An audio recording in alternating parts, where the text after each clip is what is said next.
ایک صاحب نے یہ معلوم کیا ہے کہ کیا ہم کافر کا جھوٹا استعمال کر سکتے ہیں یا نہیں؟ تو دیکھیے گا، اس سلسلے میں فتاویٰ ہندیہ میں جلد نمبر 1 صفحہ نمبر 76 پر، اور فتاویٰ شامی میں جلد نمبر 1 صفحہ نمبر 381 پر ایک فتویٰ لکھا ہے، اور وہ یہ ہے کہ سور الآدمی طاہر ویدخل فی ھذا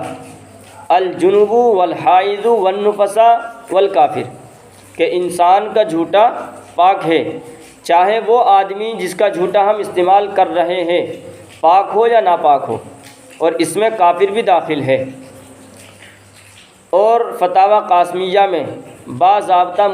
مفتی شبیر صاحب دامت برکاتہم نے جلد نمبر 24 صفحہ نمبر 255 پر یہ صراحتاً لکھا ہے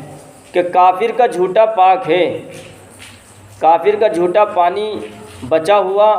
یا کچھ اور چیز اس کی بچی ہوئی ہم استعمال کر سکتے ہیں، اس میں کوئی قباحت نہیں ہے۔